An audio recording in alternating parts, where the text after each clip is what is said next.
Unrestricted, Aubrey and Will. It is Thursday morning. If you're listening to this on all of your favorite podcast apps, it is Monday if you're watching our beautiful faces on our YouTube channel. And it is such a great day at AEW, regardless of what day of the week it is. Speaking of which, Will, you've been at the company now long enough. I want to ask you this question. So what airline do you fly normally? Are you like Typically a Delta guy? Or I'm usually United. Most of the time, unless I just can't get anything else. I mean, look, I've got so many points in United, I can't turn around now. Right. Once you're kind of like locked into the status, it's hard to turn around. But so one of my favorite things, and I was reminded of this recently when we were traveling this week, is there's a lot of people at AEW who all fly like the major airlines, right? And I'm a Delta girly. So I end up having layovers a lot just because I live in Seattle and I'm like connecting in probably Atlanta or I was going to say usually Atlanta. Yeah. It's usually Atlanta Chicago for flying to as the East United Coast. person, so I get right, that. Yeah. So it's Atlanta, it's JFK, it's Minneapolis, it's Detroit. Like it's one of those guys right there. I think Raleigh's like a new one now. But it's great because like you can pull up your app and then you look at where you are on the upgrade list. And if you've been flying a lot, you're typically up there. So like I fortunately get upgraded to first class a lot. But then on that second flight, wherever you are in your layover, you'll open the app and you're like number 30 on the upgrade list. And you're starting to look at the names of like, okay, well, this is Austin, this is Colton, this is Dustin, this is, and you're just finding out all of these people that are like, oh no, all of my coworkers are on this flight and they're all like 3 million milers, 4 million milers, all this stuff. And there was this moment whenever we're flying into small airports, they always tell you, okay, we're going to start boarding. They start the pre-boarding. They do, service people. And then they say, whatever the top tier status is. We're only boarding that status right now. And literally everybody in the gate stands up because it's all AEW people. And you see this panic on the airport staff's face because all of a sudden they're like, no, we're only boarding Diamond right now. And everyone just collectively says, we know. And we're all getting on the plane. Everyone's like, the people that aren't Diamond are getting along with the other people. And you're trying to get everybody on the plane at once. And I'm like, at what point do we just charter jets? Like, yeah, that's essentially where it has to go. I mean, I love those times where, it is one of those, like we're traveling to a small airport kind of things. And everybody on the flight is an AEW person. Everybody. The one I had recently, because it was the other way around, where we traveled to Phoenix, and it was the week of the Waste Management golf tournament which also happened in Phoenix. And so, oh my God. And so I board the plane, right? And it was like I just bought this new shirt from H&M. And shout out to Mike Verga, who also is my fellow H&M shopper. But I love Mike Verga. He's great. Yeah. And so that's like our common bond is that we get our clothes at H&M. But anyway, I just got this new shirt from H&M and it was kind of a golfy looking shirt, right? And so I board the plane and I looked around and this was like the first time in a while that I hadn't seen any AEW people. And I was like, oh, that's interesting. And then I realized everybody here is in like a golf shirt. Wonder what that's about. And then everybody starts trying to talk to me about golf. And then somebody's like, hey, you here for Waste Management? And I'm thinking like, garbage company? Yeah, I'm like the garbage company? No, not at all. And they're like, oh man. And then they start talking about golf and all that. And I'm like, this is like something I feel like I need to like Google, but then pretend like I knew about. So I like pull my phone up and act like I'm like texting somebody. You poser. Yeah, and I'm like, waste management, golf, because these are obviously two things that go hand in hand. And like everybody's like, they just start talking about it.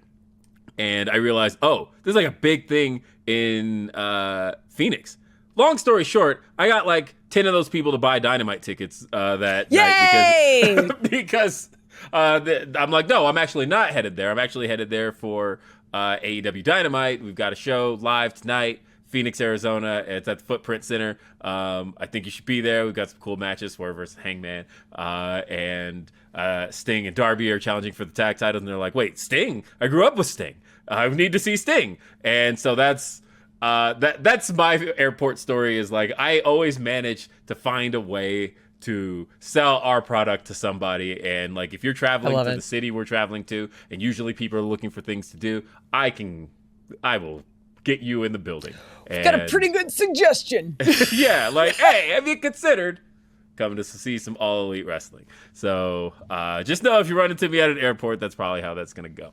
But hey, Aubrey. Yes. This is going to be a dope show. I am confident this is going to be a great show because my guest on the show, one of my favorite people. Who do we got here? We are joined today by, and this is not an hyperbole, one of the funniest people I know. Wait, what? I love it. I love hearing that. I love it because every time we say like, oh, you're so funny, you're like, oh, I'm funny. It's like, are you freaking kidding me? You showed up with a knife on TV. Like, oh my and God. A spoon officially. Yeah. Yes. Yeah, the spoon. Right. Oh my, I died. Anyway, we've got Harley Cameron here today. She is a wrestler, an actress, a freaking comedian. Backstage, she's just a ball of sunshine, and I'm just so happy we have her on the podcast today. So thank you so much for being singer here. too? Because we got to get singer. Singer, in there yes. Well. Oh my God. Okay. My head's going to explode in a second. Oh yeah, welcome to Unrestricted, where we just inflate your ego. So, is there anything else you do that we haven't mentioned yet? Oh gosh. I mean, honestly, no, I think you gave me too much credit. I appreciate it. Too much credit. Not possible. Not possible. So I want to know, like, how did your AEW, how were we blessed with you? How did your AEW journey come to be? Oh my gosh, I love you guys. It's funny, it all kind of happened so quickly, which I'm so grateful for. It's definitely been a long journey, but realistically, in the grand scheme of things, I've just been very lucky because I know that I got things a lot quicker than most people did, especially with the amount of time that I've been in the business. I'm very, very thankful to be here. I started training at Flatbacks with Sean Spears and Tyler Breeze. And essentially the trajectory of where I was headed ended up changing because I started, once I got my green card, I was able to do obviously indie shows and darks and so on and so forth. And I got a call one day to come in, to do the dark. And I remember getting there and doing a match, but getting an entrance and then going over. And I was thinking to myself, oh, this isn't usually what the extras do. And obviously that kind of took me back a little bit. And I was thinking, what's going on? And then I was asked to cut some promos, and then before I knew it, I was in communications with a few people, and the main person being QT at the time, and they just said that they had a specific concept that was coming up that they think that I'd be perfect for, and I was really, really taken back by it because I didn't ever think with the level of experience that I'd had in wrestling compared to a lot of people who've been in the business with other companies such as that it was going to be an opportunity I was given, but it really happened really quickly. And yeah, the rest is history. Now you're stuck with me. and I think that's great. I think that when you came in and QTV kind of got started, and that was where a lot of people got exposed to you very quickly. And it felt like, I think when we talk about the comedic side of things, I think that's where people kind of got exposed to your timing, your delivery, your ability to really get a pop out of people in ways where they almost aren't expecting it, and then all of a sudden you just deliver it with such a punch. So what was all of that like, learning about what that role was going to be, and then ending up bringing it to TV? It was super exciting because, I'd had an idea about the angle they were going for and everything, which ironically was perfectly suited for me because a lot of people don't know this, but the first thing I ever studied was journalism. So I actually was like, oh, well, this is something I'm all too familiar with. And then obviously knowing that they were going for a comedic spin on everything, I was like, oh, wow, this is just so cool because obviously, a lot of people go in to our company with the identity that they've created for themselves, on the independence and whatever. But it was very cool being given a direction and going, hey, this is what we're looking for. Can you, deliver this particular character? And like, I reinvented myself for the company's angle, obviously, but it just fit perfectly to everything that I naturally enjoyed doing. So it was really cool. And the boys were great. I love working with them. We had so much fun every week. Like, we were just laughing every week. It was a really great start for me, and I'm just so thankful. And so there's a lot I want to talk about from that particular time period because, again, we talk about how this kind of exposed you to the AEW audience in a lot of ways, and for better or worse, because again, we talk about the comedic timing and the comedic delivery, and that's really when QTV got to tie it up with the Acclaimed. And, oh my God, good. I'm so happy that you went here. And your stuff with Anthony Bowens, I was just over the moon about. Just the idea of one of our most outwardly, openly gay professional wrestlers in AEW, and the idea of you not only not realizing that, but thinking that he's into you, I thought was just... some of the when that was pitched initially creatively, I fell out laughing just at the absurdity of it, and knowing that if there's anybody we could trust to deliver that, it would be you. Oh, it was honestly so fun, and everyone involved in that was just so wonderful. I also was just so thankful for the opportunity to, be trusted with the microphone, like the first time that I've ever been out in the ring, and it was a whole combination of things, like the musical side of things, the ability to be able to just cut a promo just, like straight away to a live audience after no one knew me yet.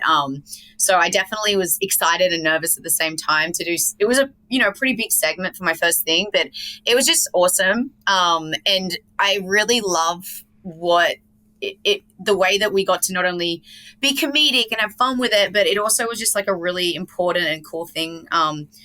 Having that moment of seeing like the entire audience just get behind and chant, he is gay, like in such a positive, like. I will never forget that. Off the top of my head, June 21st, Chicago, Illinois. Mm-hmm. And that, of course, it aired June 23rd on Rampage, if I remember correctly. But that moment with that Chicago crowd. It was very cool. Yeah. I mean, I guess I have to ask, in that moment, how did that feel? Because they were not letting you get a single solitary sound out of your mouth. Yeah. Do you know what, though?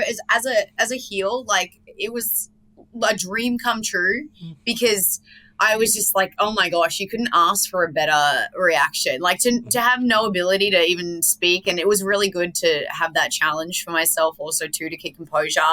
I just love the whole thing. And also a lot of people don't know this, but Billy is actually, he was someone who first ever trained me with the boys. So I have a lot of respect for Billy, and I look up to him so much. And he was so helpful, and I just remember like having that moment in the ring, and I was like, very like overwhelmed, because I don't think any of us expected the audience to go that crazy over the segment. And I just remember him looking at me in the eyes, and he was like, in his eyes, he was like, breathe, you got this kind of thing. Like it was very cool, and it was nice because it was kind of a full circle moment for me, because he saw me when I first ever started training, and God, when I remember back to my first days, like he was like, oh my gosh, is this kid gonna ever make it, kind of thing. And now I'm That's in a the very ring Billy comment. It was just very cool in all aspects. It was a very special moment. I look back very fondly on it. I love that too, because around that time we also introduced you as a singer to the AEW audience. Like there was this awesome music video that we had put together, and you're rapping. Like how does that part of your person and that part of your training as a performer, how did that sort of come into play with all of the stuff going on with QTV?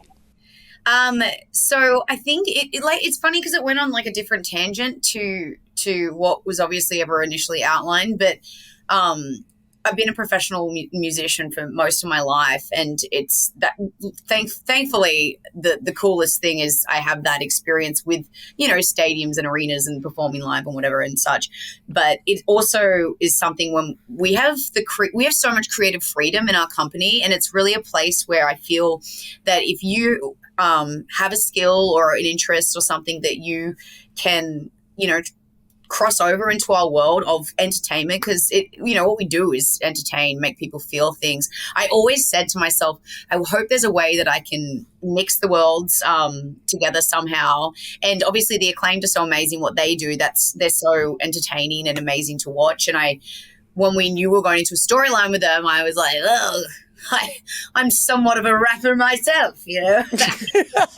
And we were in catering one day, and I was like, maybe I'll write a rap, like a rap battle kind of thing, to do it. And it was honestly as quick as I wrote it. I showed some people, and I very much was like, okay, we're in a company where if you put the work in and you've got the ideas and you put the effort in, then things can happen.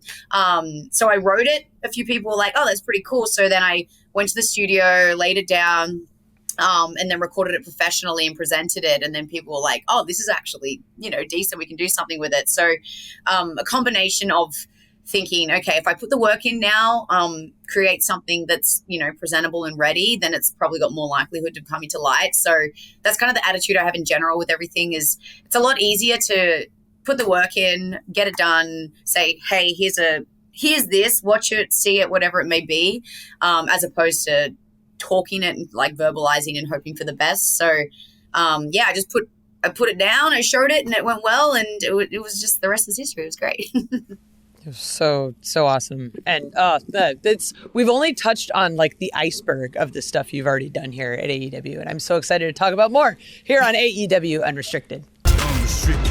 AEW Unrestricted. Will, Harley, Aubrey, we're having an awesome conversation about Harley Cameron, all of the amazing things she does outside of the ring, all of the amazing things she does on TV at AEW. And we touched a lot on sort of QTV and your introduction to the audience. But then you transitioned into this spot where you became a part of the Outcasts. Yes. And I love particularly the pre-tape where you got introduced, like you came into the frame and then suddenly there's a butcher knife. Yeah. Like, I need to know how this whole thing happened.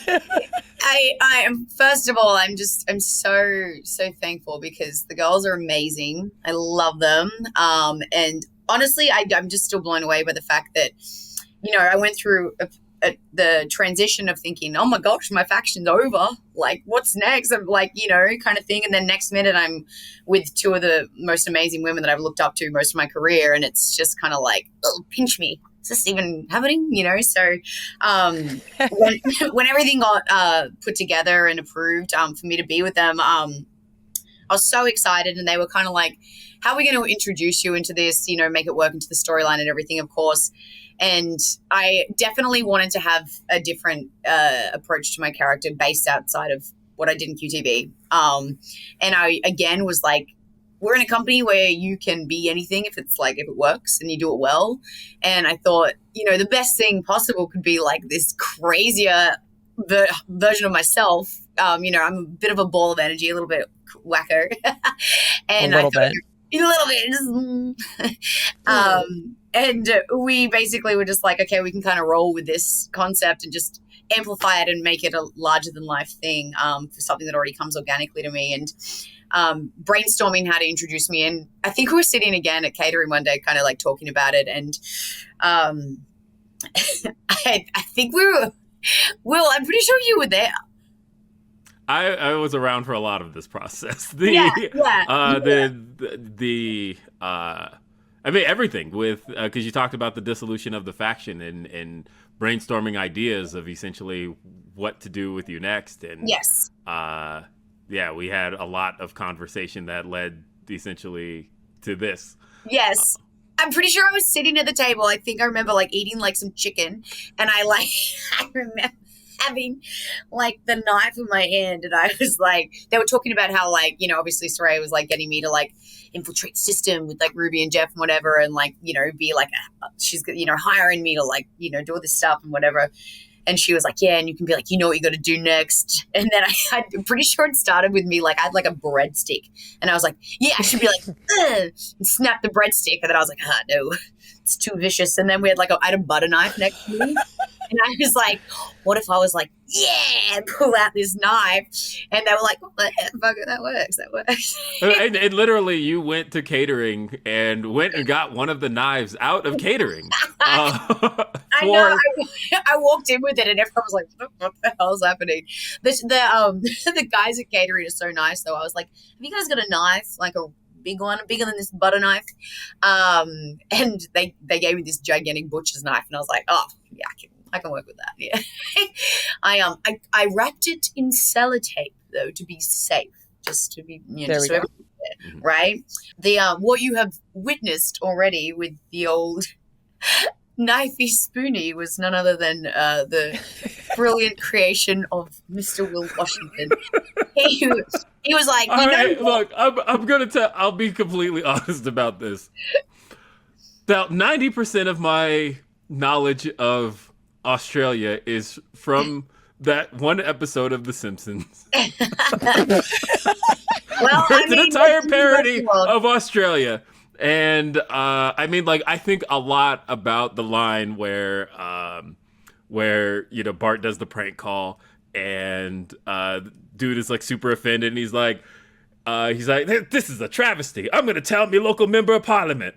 Yeah. Hey Gus, you won't believe this. And like and he's like, oh, we gotta take this all the way to the prime minister. Yeah. Hey Andy. Yeah. And like that whole bit, like all of it, that there's just so much I think about, right? And the moment you had said knife, but you said it with your accent, of course. And so I keep hearing knife like the way the guy said it on that episode of Simpsons, which it was the parody of Crocodile Dundee, right? Where he's like, you call that a knife?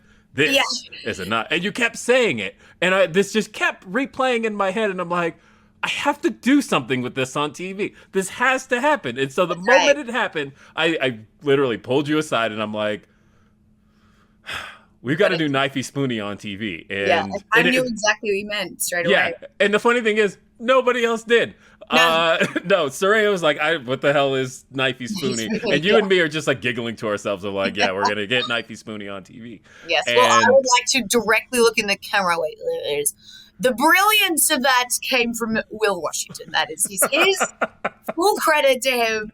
Knifey Spoony is his baby. I literally brought the spoon from my house. Oh yeah, I know. It was okay. And let's discuss the spoon situation. It was a ladle. I was expecting it was not a spoon. And you whip out this pasta ladle. Okay. So here's the thing. On TV, on screen, like. I was like, okay, keep in mind, the first knife bit happened on the December 28th episode of Dynamite. And we didn't do Knifey Spoony till the February 16th episode of Rampage. So we're talking like 2 months went by. It was timed out, yes. Yeah, and in those 2 months, I had been thinking like, okay, is this Knifey Spoony Day? Is this Knifey Spoony Day? And I remember as we were traveling to Austin, Texas, right as I'm packing all my stuff up for work, I'm like, this is Knifey Spoony Day. Yeah. We are going to get Knifey Spoony on TV today. There's no other day this is going to happen. And I start opening my drawers because I'm like, I cannot count on there being a spoon at TV. And I start opening my drawers and I find like a regular size spoon. And I'm like, you know what? It needs to be like almost comical. Like it needs to be like cartoonishly comical. Like it needs to be super large. And so that's when I like open another drawer and I find like the freaking pasta ladle. And I'm like, okay, this is big enough for it to be as comedically large as it needs to be. And when I threw it in my bed. At work, I died. I was like, oh. That's and then I had some other stuff happen at work that day. And so like you had given it back to me and I had been like kind of nervously like kind of holding it and I snapped it, right? I know when you said you snapped it. Wait, why did you snap it? Yeah, it was literally just like, you never like out of a nervous habit, you're like playing with stuff. And like, I had just been like kind of, I've been fidgeting around with it in my hand and all of a sudden it snapped. And I go, oh crap, I got to explain this to my wife at home that I pulled one of our kitchen utensils. Forget the promo. Yeah. The promo had already been done. So it was like, at least we got it done for the promo. Okay, good. But now I have to explain that I took a kitchen utensil to work. Pass the night for you, mate. You're gonna have to. Yeah, and not only did I take it to work to use on TV, but I snapped it in the process, and so there it is. Who knows? Might sell it on eBay now because it's. You should. It's hit things. You know what I'm saying? Might be worth a little bit of money. I just watched this thing and I am dying when I saw it. And if you're listening to this podcast and you haven't seen it, like go online, watch, like go to the AEW YouTube channel, find the episode of TV, and it is just hilarious. Like I mean, the comedic best part timing. was having to explain this to Soraya, who had never seen this episode of The Simpsons, didn't know the entire concept of anything, and I'm like, okay, just trust me on this one. It's gonna work. You just have to trust me. And you knew, like you knew the moment I said it, and so that was all great. But honestly, just working with you guys all together, and it was one of those things that when the original pitch happened, I want to say it was like November-ish. That was where the original pitch of you with the Outcasts came together, and it was just something that the moment it was said, just visually, we knew this was it. Mm-hmm. This was going to work on TV. We knew that you guys looked the part together, and the role of you being kind of their insane friend. You're the you're the rescue, and the rescue. Yeah, I was rescued from QTV. I was left. But just the idea of it, I think has worked out so well. You biting Stokely's hand, like all of that. Oh my God! Was there's all these things I keep forgetting that happened, and then I'm being reminded of during the course of this podcast. And I'm just like, oh my God, that was hilarious. That was hilarious. Like this whole, like your involvement in this was just so freaking good. It's been so awesome. Like I said, the girls have just been amazing, and we just have such a good dynamic. And the cool thing is we're friends and we get along, and it's just awesome. I feel like when you organically have that with somebody and you are friends, there's just a level of like natural chemistry that happens, and I think it's been transpiring well. Everything kind of just plays off each other. Like everything just makes sense. And like you on the outside of the ring and the silly things you're saying and all of this awesome stuff. And I'm just so happy that happened. I remember being in the locker room the day that you guys all got paired together. And I think all three of you walked in at once, and Soraya's like, yeah, I'm really glad we're doing this thing. And I'm like, what are you guys doing? They're like, oh, Harley's joining the Outcasts. I'm like, oh, that makes all the sense in the world. Like, it's one of those things that's just like in your face, so obvious, but you somehow didn't see it until it happens. And then it's great. It's the chemistry you guys have together is phenomenal. Thank you. I love it. I'm having the best time, and I'm just very thankful. You know, it's been honestly just like it's been like a dream come true, but it sounds so corny, but it really has. It's been so wonderful, and I'm just very happy, you know. Very, very happy. Well, so I wanted to talk a little bit. I wanted to go back to something you said in our first segment, in which you talked about journalism. Yes. Yeah. And so let's talk about this. You had a scholarship for journalism. I did. I got a collegiate scholarship to study journalism at Bond University in Australia, which was very, very amazing because it's a very great university. And I think I was 16 when I first started university. I graduated high school very young, so I was studying that at 16. So gosh, that was a while ago. But doing it, I did work in journalism for a while, and there was a lot of it. I was like, okay, I definitely enjoyed it, but it wasn't my biggest passion, dream, whatever. I always wanted to be in entertainment. So I think when I started getting more into entertainment, I knew, okay, I'm going to go this direction now. But I'm definitely glad that I did it. I'm thankful for the knowledge, the experience, and everything like that. And I did a lot of cool stuff at a very young age. But yeah, that's one of the things that I've got in the back pocket, just in case one day when I'm like, what else could I do now? I'm 80. I have nothing. There's going to be Barbara Walters all of a sudden. Yeah.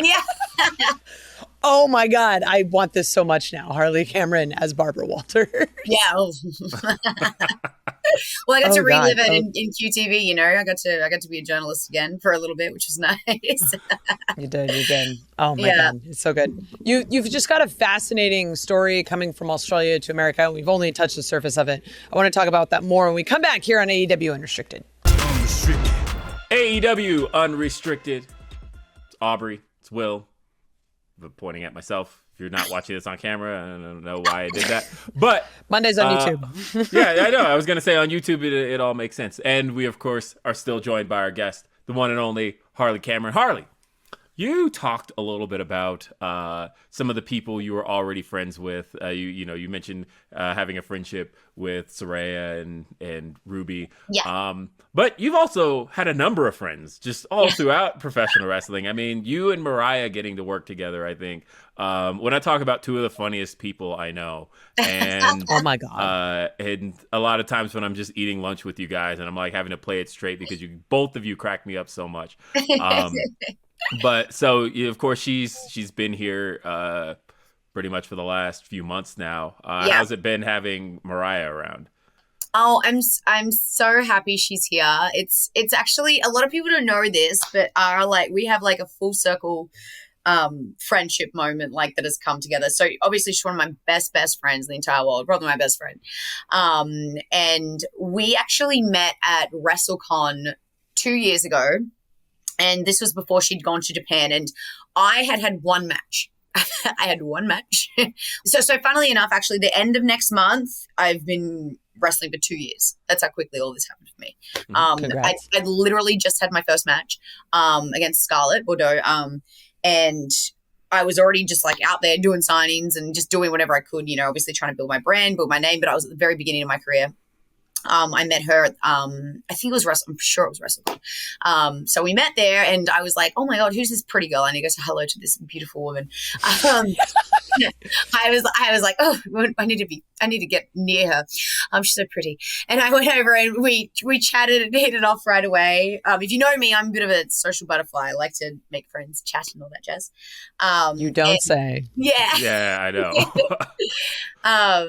And so we met and we hit it off straight away and we kind of hung out a little bit that weekend and kind of shared stories about like our goals and aspirations. And neither of us at the time had the ability to work in America like properly. Like we were like, I was doing stuff for free. She was doing stuff for free because we didn't have like the ability to do so. So we had to volunteer a lot.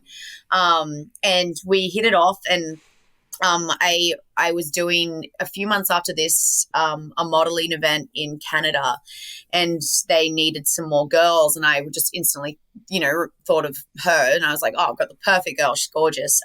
Good friend of mine. She came over to Canada and we did this modeling event there for a while together and just got even closer and, had stayed in touch this entire time. And I remember we were actually like just one night we were having dinner and like spent the day together and we were like, let's manifest that, we're going to be working in America. We're going to be signed. We're going to be together and we're going to like start a tag team. And we just, at that moment, like jotted all these like goals and stuff down we had. And then she went, her way and I went my way and started getting out of the indies here in America. My green card finally came through. Thanks to the other company. And I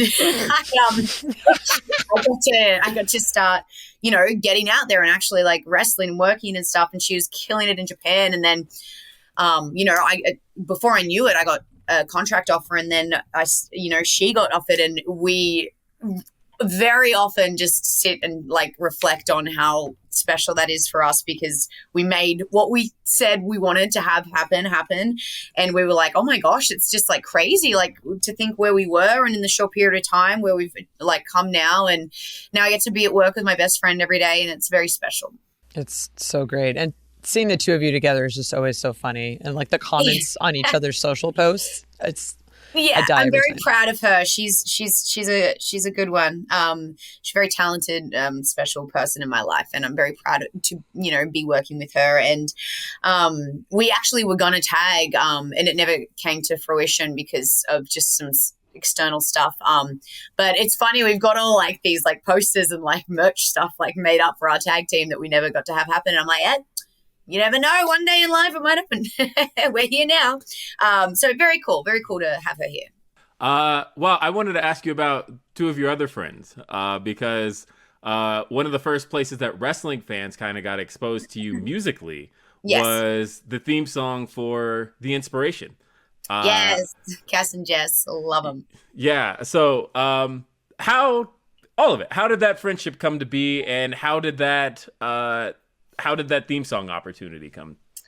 Yes. So as I said earlier, Sean Spears is my coach, and trained me, and I met Cassie, through him. Obviously I knew of them through, wrestling, and everyone knew who they were, done amazing things in their careers.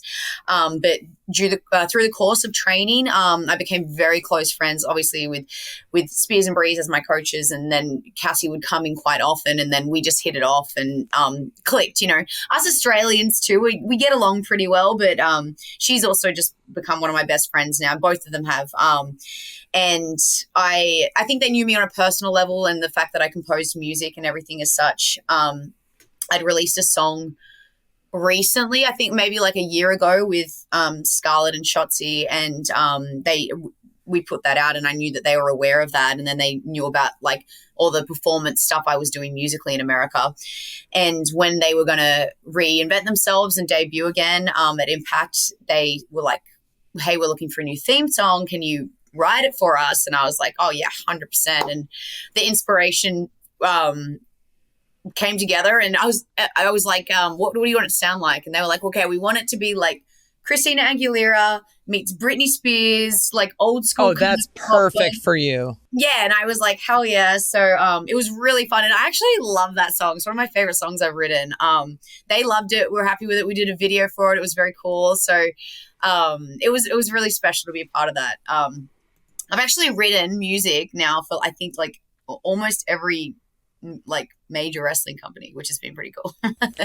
Ooh, that's a nice little checkbox on the resume. Right? I actually didn't know this. No, go ahead. No. So I didn't know this. I was reading the notes and stuff, because we talk about like your music background and singing and whatnot, but you were actually in a rock band when you were 13. Yes. Yes. How do you end up in a rock band at 13? Oh my gosh. So I was such a nerd in school, but I had the coolest music teacher ever. And he heard me sing when I was like, gosh, again, keep in mind, I was like above my years in high school in the respect that I was very young in high school. I don't know what happened. I don't know what I skipped, but I ended up like being super young. But so when I was 13, I was like in year 10, I think. And we had music as a class for an elective. But my music teacher, his name's Russ Timms, legend. Thanks for everything, bud.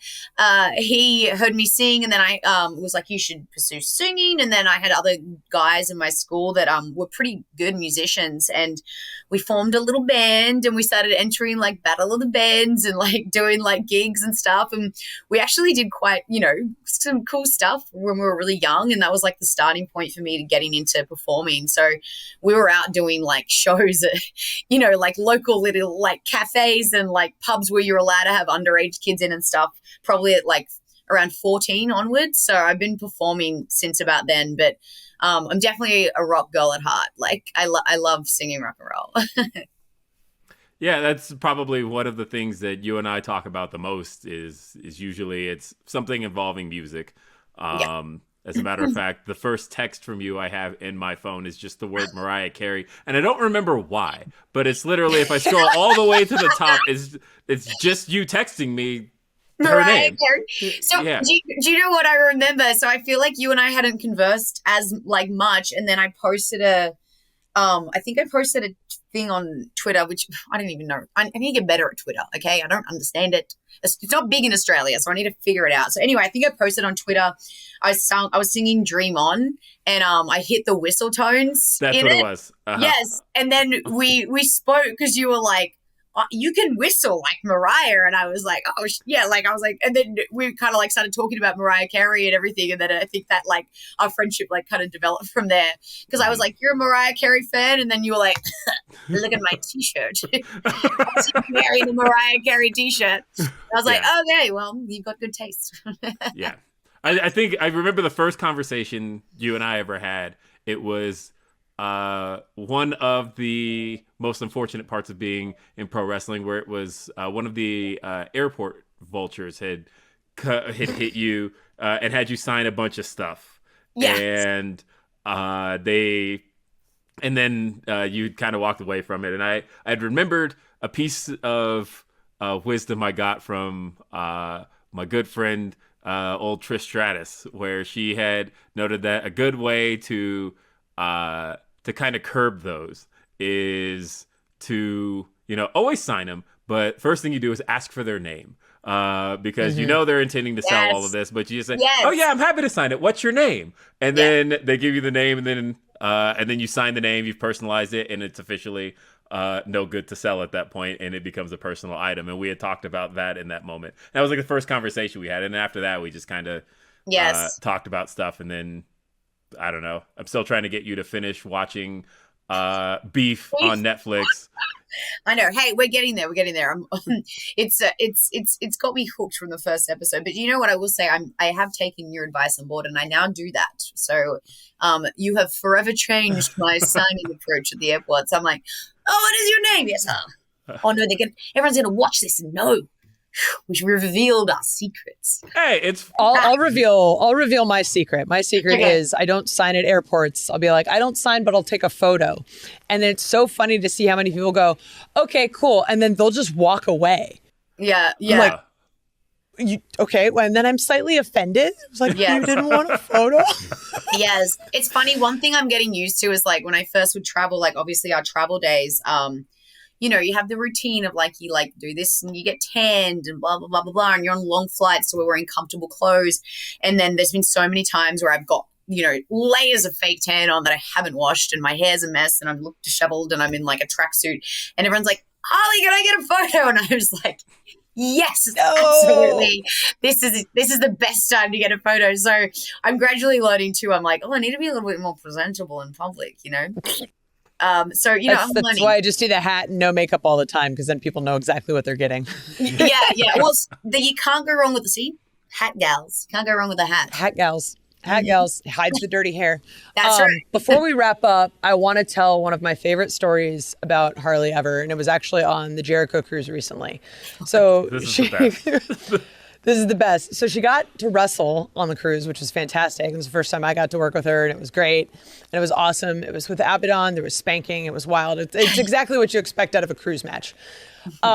And your heel work in that was so good that you immediately turned the entire boat against you. And then I think it was later that night, RJ City had a show, and it was like, whose line is it anyway, with wrestlers? Yeah. And the way it worked, and he didn't tell me anything about it. I'm just like, sure, yeah, I'm going to do this thing. I don't really care what it is. And then as he's explaining it, it now is becoming terrifying, because you are doing these comedy skits with Colt Cabana, with Johnny TV, with Santino Marella. You're doing all this stuff. And Harley got so screwed because the whole point. Thank you. Oh my God. Thank you. Just listen justice to this, for RJ, Harley. And I hope you're listening, RJ. Right. Oh my God. So the way it worked is that you got voted out, but based on the amount of boos. It wasn't cheers. It was boo for the person you like the least. That's right. And everyone was like, boo, boo, boo, boo, boo. And then it gets to Harley. It's just, boo. And the crowd is just, she hates it. Oh. And you're given 90 seconds to basically say your piece. And I think you went up to the top turnbuckle and started visually doing things that I can't describe on this podcast. I was robbed. Okay, so the thing is, I was funny. I was very You were funny. very funny. But the thing is, it was an unfair justice system. Maybe, just maybe, RJ should think into the fact that if you are a heel on this show, that if you are a good heel, which I clearly am, you do not have justice for your humor. So I got voted off too quickly, and I was enraged. I was upset. So I had to do what any normal person would do in this situation, which we cannot speak on here, and I'll tell you in private. But I'm just letting you know that I was robbed, and I appreciate you pointing that out, Aubrey. I love this. I can't wait for RJ to watch this, because he does not like to admit how funny I am. What a jerk. This is good. This is good for me. I'm glad we have this recorded evidence. See, it should have been loudest reaction. It should have been... That's right, and then I would have taken home the gold. But we can't always have things go our way, But you know what? It was very fun. And his show was actually so great. And he's very talented. And it was wonderful. And I was happy to be a part of it. But, I did my part. I got off. There's no such thing as small parts, just small actors. And I made it the most of the little time I had. And I deserve to be there. You did me a service, because I was very like panicked about getting voted out first. And I was like, okay, good. Harley took the bullet. We're all good now. I think I was like the fourth one out. So thank you so much for that. It gave me the little confidence to go up against these like professional improv comedian wrestlers. It was just, oh my God, it was one of those moments. I'm so glad a lot of that stuff isn't recorded because it was real bad. I know. I mean, I'm sure the footage will get out one day. Boy. Did I do that? Oops. I want to know what I missed here now. I'll tell you. You got to get on the boat. You got to get on the boat. Yeah, it's a wild sure experience. We're getting the footage back soon, so I'll let you see. Oh no! Let me tell you though, it's not going to shock you really. You know what I'm like. I mean, I know you. So this is So I guess I want to wrap with this question here. Because this is a thing you and I talk about quite a bit. We text a lot. And one of those things that we talk about is what you see for yourself as a professional wrestler and where you want to see yourself land. So I want to ask you in a public forum. Yes. In that, where does Harley Cameron see herself? You were just only a couple of years in, so this isn't like something where we've even gotten to scratch the surface of who Harley Cameron is, what Harley Cameron can do. Yeah. And let's fast forward 5 years time. Sure. What is the goal for what you want the world to have seen from Harley Cameron? I think that essentially, people are still getting to know me, and I haven't even debuted yet in the ring wrestling. I also am just very aware of the rare and lucky position that I have, because I honestly think when I think about it that I'm probably on our roster, like in respect of like years in the ring, I'm probably the newest, I think. So I'm so grateful for everything that has happened so far. I'm really, really appreciative that I've been able to showcase my personality and what I can do in respect of creativity, promos, so on and so forth. But I definitely would love to be in the ring soon and kind of tie everything together because I definitely think people don't know. This is like the tip of the iceberg. And I'm actually, even though I love everything I've been doing, I'm so passionate about the physicality of the wrestling. Every day I'm home, I'm in the ring. I train every single day that I'm home, and I'm really excited for that opportunity.